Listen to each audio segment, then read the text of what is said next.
আসসালামু আলাইকুম ওয়া রাহমাতুল্লাহ। ফরায়েজ বা ইসলামী বন্টন নীতি সমাপনী পর্ব। দর্শক, আজকের ভিডিও আলোচ্য বিষয় হচ্ছে মেয়ে কখন কি পরিমাণ সম্পদ পায়। প্রশ্ন: মেয়ে কখন কি পরিমাণ সম্পদ পায়? এই প্রশ্নের উত্তর হচ্ছে মেয়ে তিন অবস্থায় তিন ধরনের ওয়ারিশ হয়। এক, 2/1 পাবে একজন হলে। মেয়ে যদি একজন হয় তাহলে সে তার পিতার সম্পত্তির 2/1 মালিক হয়। উদাহরণস্বরূপ, যেমন মৃত হাসান মৃত্যুবরণ করেছেন, ওনার ওয়ারিশ হিসেবে আছে স্ত্রী, মেয়ে, পিতা।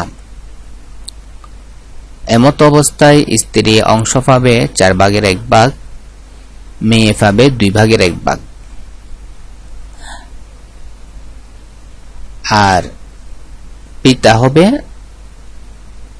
পাবে 6/1, সাথে আসাবা হবে। অর্থাৎ নির্ধারিত অংশ বন্টনের পর যদি কোনো অংশ অবশিষ্ট থাকে তারও মালিক হবে।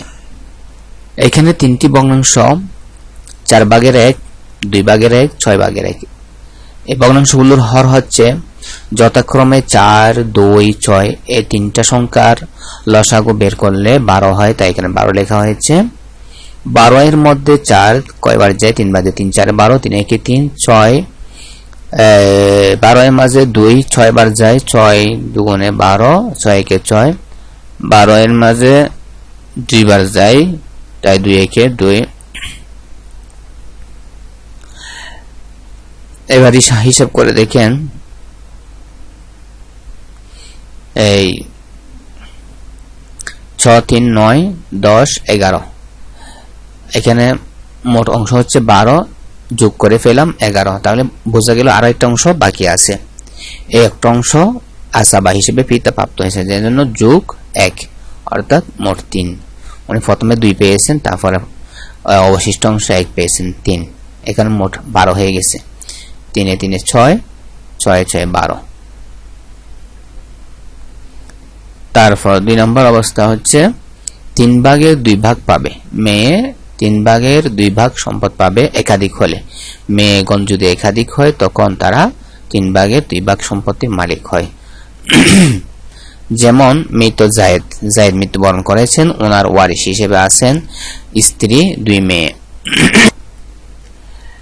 উল্লিখিত অবস্থায় স্ত্রী অংশ পাবে 8/1, মেয়েগণ পাবে 3/2, পিতা পাবে 6/1, সাথে আসাবাও হবেন উনি।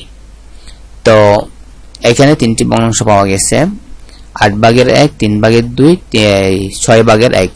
তো এখানে ভগ্নাংশগুলোর হরগুলো হচ্ছে 8 3 6।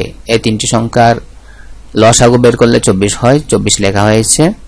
24 এর মধ্যে 8 3 বার যায়, 3 8 24, 3 1 3, আর 3 24 এর মধ্যে 8 বার যায়, 8 দুগুণে 16, 6 4 বার যায়, 4 1 4।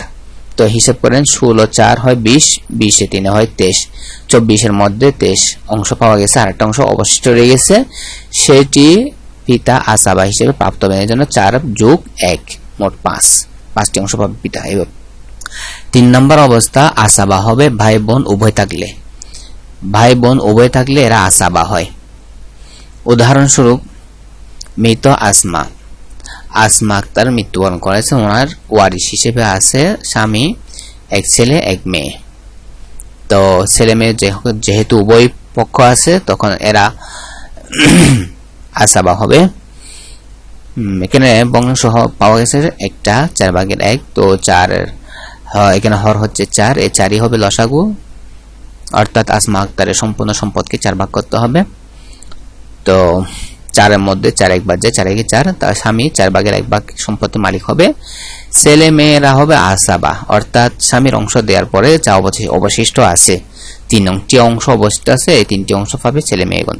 এই ছেলে মেয়েগণের মধ্যে 3টি অংশকে বন্টন করে দিতে হবে। তো দর্শক, এ হচ্ছে মেয়ের অবস্থার বর্ণনা। মেয়ে কখন পিতা থেকে কি পরিমাণ সম্পদ পায় তার আলোচনা। এটি আমার শেষ পর্ব। যদি দর্শক আপনি যদি আমার এই চ্যানেলে নতুন হয়ে থাকেন, তাহলে এই ধরনের নিত্য নতুন ভিডিও পেতে অবশ্যই চ্যানেলটি এখনই সাবস্ক্রাইব করুন, পাশে থাকা বেল আইকনটি অন করে দিন। ভালো লাগলে ভিডিওটিতে একটি লাইক দিন, শেয়ার করে বন্ধু বান্ধবদেরকে শিখার এবং জানার সুযোগ করে দিন। আল্লাহ হাফেজ।